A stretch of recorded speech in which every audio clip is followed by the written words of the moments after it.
राम प्रसाद जी सुबह सुबह हाथ में सब्जी का थैला और दूध लेकर बाजार से हाँफते हुए घर तक आ गए और जैसे ही दरवाज़ा खोलकर अंदर घर में घुसे, उन्हें देखकर बहू गुस्से में बोली, ये कौन सा तरीका है आपका? किसने कहा आपसे जूते पहनकर अंदर आने के लिए? जाओ पहले ये सड़े हुए जूते बाहर निकाल कर आओ। बहू रूबी राम प्रसाद जी के हाथों से सब्जी का थैला छीनते हुए बोली। राम प्रसाद जी बहू की तेज आवाज़ सुनकर सहम गए और चुपचाप जूते निकालने बाहर चले गए। उसके बाद वह अंदर आकर कुर्सी पर बैठ गए और नाश्ते का इंतज़ार करने लगे। राम प्रसाद जी को नाश्ते का इंतज़ार करते हुए काफ़ी देर हो गई थी, लेकिन बहू ने उन्हें नाश्ता तो नाश्ता, एक कप चाय भी नहीं दी। राम प्रसाद जी ने बहू को नाश्ते के लिए आवाज़ लगाई तो रूबी रसोई से तमतमाती हुई बाहर आई और बोली, थोड़ी बहुत देर का सब्र नहीं रख सकते क्या? सारे दिन खाने के सिवा कुछ काम नहीं है आपको? रात को कौन सा खाली पेट सोए थे जो सुबह सुबह पेट में खाने की आग लग गई? बहू बहू कहकर नौकरानी बना रखा है। अरे नौकरानी भी काम के बदले मनमाना पैसा लेती है, पर मुझे क्या मिलता है? सारा दिन कभी यह कभी वह, ना जाने कब जान छूटेगी। राम प्रसाद जी चुपचाप बैठे रहे। उन्होंने बहू की बात का कोई भी उत्तर ना दिया। तभी राम प्रसाद जी का बेटा सोनू भी अपने कमरे से बाहर आ गया और नाश्ता करने के लिए डाइनिंग टेबल पर बैठ गया। राम प्रसाद जी ने सोचा कि चलो अब बेटे के साथ साथ नाश्ता ना सही तो एक कप चाय तो बहू दे ही देगी। राम प्रसाद जी वहीं हॉल में बैठे रहे और बेटा डाइनिंग टेबल पर बैठकर नाश्ता करता रहा। एक बार भी उसने अपने पिता से नाश्ते के लिए नहीं पूछा। सोनू नाश्ता करके ऑफिस के लिए निकल गया और राम प्रसाद जी एक कप चाय का इंतजार ही करते रह गए। बहू से दोबारा चाय नाश्ता मांग कर उन्हें जलील नहीं होना था, इसलिए वह उठकर अपने कमरे में चले गए। बहू ने पति को नाश्ता कराकर ऑफिस भेज दिया और खुद भी नाश्ता लेकर अपने कमरे में बैठ गई और अपनी माँ के पास फ़ोन लगाकर बात करने लगी। अरे माँ, इस बुढ़े ने तो जीना हराम कर रखा है। मैं क्या करूँ, कुछ समझ में नहीं आ रहा है। यह बुढ़ा मुझे फूटी आंख नहीं सुहाता। सारे दिन घर में निठल्लों की तरह पड़ा रहता है, एक काम भी अपनी मर्जी से नहीं करता। अगर कोई काम करवाना होता है तो उसे भी 10 बार कहूँगी तब जाकर करेगा। अब पानी सर से ऊपर पहुँच गया है। अब मैं इस बुढ़े को और ज़्यादा इस घर में बर्दाश्त नहीं कर सकती।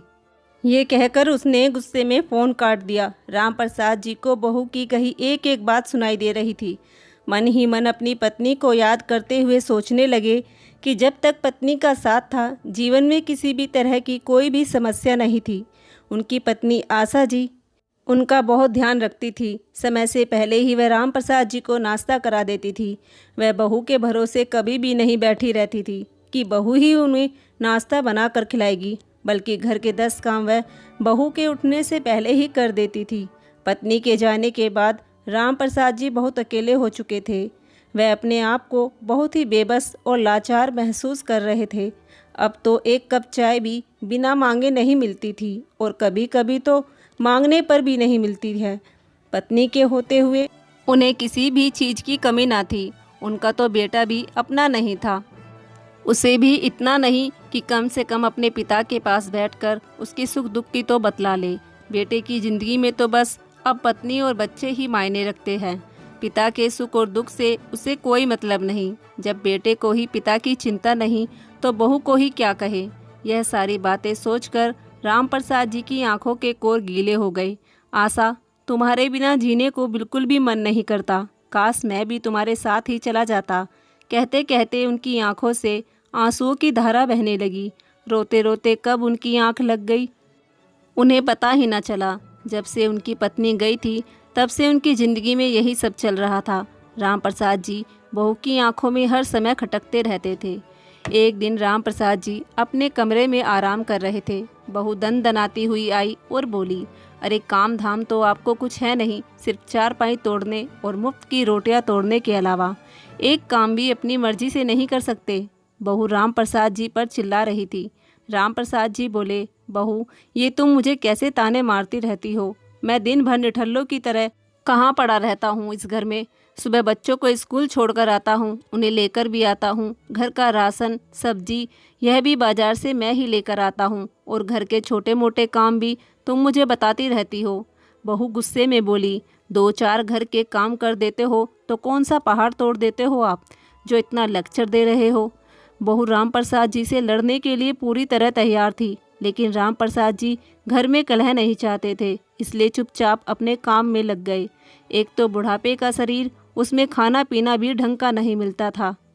ऊपर से रात दिन की चिकचिक और बहू की अपमानजनक बातों से राम प्रसाद जी बीमार से रहने लगे। आज उनका शरीर बुखार से तप रहा था, उनके पूरे बदन में दर्द हो रहा था। वह अपने बेटे के आने का इंतजार कर रहे थे। शाम को जब बेटा घर आया तो राम प्रसाद जी बोले, बेटा सुबह से बुखार हो रहा है, दर्द के मारे पूरा बदन टूट रहा है, एक बार डॉक्टर को दिखा दो। राम प्रसाद जी बेटे से हिचकिचाते हुए बोले, पिताजी मैं दिन भर ऑफिस में बैठकर नहीं आता, पूरे दिन थक जाता हूँ। अभी आकर मैंने एक गिलास पानी तक नहीं पिया और आपने मुझे अपनी बीमारी बतानी चालू कर दी। हद करते हैं आप भी। एक तो काम की टेंशन, ऊपर से घर में आते ही आप दिमाग खराब करने लगते हैं। सोनू बड़बड़ाता हुआ अपने कमरे में चला गया। बेचारे राम प्रसाद जी बेटे को एक टक देखते ही रह गए। बेटा तो दवाई दिलाने के बजाय 4 बातें सुनाकर ही अपने कमरे में चला गया। लेकिन इधर राम प्रसाद जी का बुखार धीरे धीरे बढ़ता जा रहा था। उनके पास इतने पैसे नहीं थे कि वह डॉक्टर के पास जाकर चेकअप कराए। उनकी जेब में जो थोड़े बहुत पैसे पड़े थे, करीब रात के 8 बज रहे थे। वह पास के ही मेडिकल स्टोर से अपनी दवाई ले आए। दवाई लेकर उन्हें थोड़ा बहुत आराम लगा। अगले दिन बहू उनके लिए 2 दिन के सूखे ब्रेड और चाय, जिसमें दूध का नामो निशान भी नहीं था, राम प्रसाद जी के आगे पटकते हुए बोली, चाय रखी है आपकी। चाय पीकर कुछ झूठे बर्तन पड़े हैं, उन्हें साफ करके रख देना, आज मेरी तबीयत खराब है। इतना बोलकर वो वहाँ से चली गई। चाय का रंग देखकर राम प्रसाद जी की आंखें फिर से नम हो गई। जैसे तैसे वे ठंडी चाय उन्होंने पी तो ली, लेकिन आज वे अपनी अंतरात्मा से बहुत दुखी थे। उनकी आंखों से आंसू रुकने का नाम नहीं ले रहे थे। वह अपनी किस्मत पर बहुत ज़्यादा रो रहे थे, ये सोचकर कि भगवान ने उन्हें औलाद तो दी, लेकिन औलाद से मिलने वाला सुख नहीं दिया। जिस औलाद के लिए खून पसीना बहाया, पढ़ाया लिखाया, उसे कामयाब बनाया, उसकी शादी की, उसके लिए घर भी बनाया, वही आज मुझे ऐसे ऐसे दिन दिखा रहा है जिसकी मैंने कभी कल्पना भी नहीं की थी। आज मुझे मेरे ही घर के अंदर आने के लिए जूते निकालने पड़ते हैं, खाने में सूखी रोटी काली पीली चाय के साथ खानी पड़ती है, वह भी बिना तानों के नहीं मिलती। बीमारी में भी 1 रुपया खर्च करने को तैयार नहीं है बेटा। ऐसे बेटे का क्या फ़ायदा। राम प्रसाद जी ने अपनी आंखों से आंसू पोंछे और गांव के चौराहे पर एक चाय वाले की दुकान थी, जहां शाम के वक्त सभी लोग जाकर बैठते थे और अपने हम उम्र लोगों के साथ 4 बातें किया करते थे। आज राम प्रसाद जी भी कई दिनों बाद उसी दुकान पर जाकर बैठ गए। सोहन एक बहुत ही भला और समझदार व्यक्ति था। ज़्यादा पढ़ा लिखा तो नहीं था, पर बातें ज्ञानी बाबा जैसी करता था। यूँ कहिए उसे दुनियादारी की समझ थी। काका चाय पियोगे? राम प्रसाद जी ने कुर्ते की जेब में हाथ डालकर देखा, जेब एकदम खाली थी। राम प्रसाद जी बोले, नहीं बेटा, मेरा मन नहीं है। सोहन बोला, काका तुम तो मेरे बाप जैसे हो, चिंता मत करो, मैं पैसे की बात नहीं कर रहा, मैं तो खुद के लिए चाय बना रहा था, सोचा आपके लिए भी बना दूं। थोड़ी देर बाद सोहन चाय बनाकर ले आया।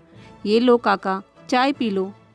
राम प्रसाद जी का उदास चेहरा देखकर सोहन बोला, क्या हुआ काका, आप इतने उदास क्यों हो? सोहन का इतना पूछते ही राम प्रसाद जी की आंखों से आंसू निकल पड़े। कुछ नहीं सोहन, बस तेरी काकी की याद आ गई। नहीं काका, कुछ और बात है, इतना उदास मैंने आपको कभी नहीं देखा। राम प्रसाद जी अपने आप को रोक नहीं पाए। क्या बताऊं सोहन, पहले मैं पैसे कमाता था तो सब ठीक था, अब मैं लाचार हो गया हूँ।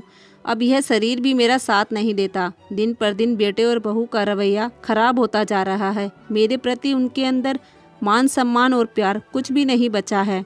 2 सूखी रोटी भी बिना जलील किए नहीं देती बहू, और बेटा वह तो पत्नी का होकर ही रह गया है। उसे इस बूढ़े बाप की दुख दर्द से कोई मतलब नहीं है। बीमारी में भी 4 पैसे मेरे ऊपर खर्च नहीं कर सकता वो। मैंने अपने बेटे की खुशी के लिए दिन रात मेहनत की, अपनी खुशी की परवाह नहीं की, उसे पढ़ाया लिखाया, इस काबिल बनाया कि वह आज अपने पैरों पर खड़ा है। लेकिन आज जब उसकी बारी आई है तो मैं उसे बोझ लग रहा हूँ। अब तू ही बता बेटा, मैं कहाँ जाऊँ, क्या करूँ? एक एक पल जिंदगी बोझ लगने लगी है। सोहन ने कहा, तुम कहाँ जाओगे काका, वह घर आपका है और आप ही उसके मालिक है, फिर इतना बर्दाश्त क्यों कर रहे हो? वह घर आपने अपनी मेहनत से बनाया है, फिर आप क्यों इस तरह की ज़िंदगी जी रहे हो? क्यों आप बेटे बहू के टुकड़े पर पल रहे हो? अभी सब कुछ आपका है। सोहन की बातें सुनकर राम प्रसाद जी सोचने पर मजबूर हो गए। सोहन के पास बैठे बैठे राम प्रसाद जी को शाम हो चुकी थी। समय कैसे निकल गया उन्हें पता ही न चला। जब वह घर पहुँचे तो बहू गुस्से से लाल हुए सामने ही खड़ी थी। वो चिल्लाते हुए राम प्रसाद जी से बोली, कहाँ थे इतनी देर से? बच्चों को स्कूल लेने भी नहीं गए। आजकल आपकी जुबान के साथ साथ टांगे भी बहुत ज़्यादा चलने लगी है। सारा दिन घर से बाहर रहे हो। आने दो आज अपने बेटे को। आज मैं भी तुम्हें इस घर से धक्के देकर ना निकलवा दूँ तो कहना। बहू राम प्रसाद जी को लगातार अपशब्द बोले जा रही थी और अब राम प्रसाद जी की बर्दाश्त से बाहर होता जा रहा था। बहुत देर तक वह चुपचाप सुनते रहे, लेकिन जब उनसे बिल्कुल भी बर्दाश्त ना हुआ तो एक जोरदार तमाचा उन्होंने बहू के गाल पर जड़ दिया। बहू गाल पर हाथ रखकर बहुत देर तक बड़ी हैरानी से राम प्रसाद जी को देखते ही रह गई। खबरदार जो अब की बार अपने मुंह से एक शब्द भी अपशब्द निकाला। तभी सोनू भी घर पहुंच गया। पिताजी, थोड़ी बहुत शर्म लिहाज बची है कि नहीं? बहू पर हाथ उठाते हुए शर्म नहीं आती आपको? आज बात बर्दाश्त से बाहर हो गई है पिताजी, सोनू चिल्लाते हुए बोला। राम प्रसाद जी बोले, तू मेरे घर में रहता है, मैं तेरे घर में नहीं, इसलिए आवाज़ नीची करके बात कर। बर्दाश्त तो मैं करता आया हूँ आज तक तुम लोगों को। अब मैं तुम लोगों के साथ बिल्कुल भी नहीं रहना चाहता। यह घर मेरी कमाई का है, इसलिए मैं यहाँ रहूँगा। तुम अपने लिए चाहे किराए का कमरा ढूंढो या कोई मकान ढूंढो, अपने पैसे से खरीदो और रहो, क्योंकि अब मेरे घर में तुम्हारे लिए जगह नहीं है। राम प्रसाद जी की बात सुनकर बेटा बहू सकपका गए। दोनों एक दूसरे को देखने लगे। सोनू हड़बड़ाते हुए बोला, पिताजी आप होश में तो हो? हाँ, आज तक बेहोश था, लेकिन आज होश में आया हूँ। यह काम तो मुझे उसी समय कर देना चाहिए था जब तुम दोनों ने अपने रंग दिखाने शुरू किए थे। मेरे ही घर में रहकर मुझे ही आंखें दिखानी शुरू कर दी थी। खाने पीने से भी तुम लोग मुझे तरसाते हो। एक दिन तबीयत मेरी खराब हो गई तो तू डॉक्टर के पास ले जाने की बजाय मुझे 4 बातें सुनाकर चला गया। आज तक भी तूने बेटे होने का फर्ज नहीं निभाया। तेरी पत्नी तेरे सामने खड़े होकर मुझे जलील करती रहती और तू उसका ही साथ देता रहता था। अब और बर्दाश्त करने की क्षमता नहीं है मुझ में, इसलिए अब तुम्हारी भलाई इसमें है कि मेरे घर को खाली कर दो। नहीं नहीं पिताजी, ऐसा मत कीजिए। कहाँ जाएंगे हम लोग? मेरी तरफ से तुम लोग कहीं भी जाओ, मैं कुछ नहीं जानता। मेरा फैसला यही है कि मैं अब तुम लोगों को अपने घर में नहीं रहने दूंगा। चाहे तुम कितना ही रो लो गिड़गिड़ा लो, लेकिन मेरा फैसला नहीं बदलने वाला। राम प्रसाद जी अपने बेटे बहू से नज़र मिलाते हुए बोले। बेटा और बहू राम प्रसाद जी के पैरों में गिरकर उनकी जूतियाँ चाटने लगा। लेकिन राम प्रसाद जी भी अपने फैसले से इधर से उधर नहीं हुए। उन्होंने भी ठान ली थी कि अब वह उनके साथ नहीं रहेंगे। आखिरकार बेटे और बहू को घर से जाना पड़ा। उनके जाने के बाद राम प्रसाद जी अपना जीवन बहुत ही बेहतर तरीके से जीने लगे। उन्होंने अपने ऊपर वाले फ्लोर को किराए पर उठा दिया। किराया इतना आता था कि राम प्रसाद जी आराम से अपना खर्चा चला सके। जब तक उनके हाथ पाँव चले तब तक उन्होंने अपने काम खुद किए। उसके बाद उन्होंने अपनी सुविधा अनुसार एक काम वाली को रख लिया था, जो राम प्रसाद जी के खाने पीने से लेकर घर की साफ सफाई तक का सारा काम करती थी। तो दोस्तों, क्या राम प्रसाद जी ने सही किया? एक बार कमेंट करके ज़रूर बताइए। और अगर आप लोगों को कहानी पसंद आई हो तो प्लीज़ कहानी को लाइक और चैनल को सब्सक्राइब जरूर कर लीजिए। धन्यवाद।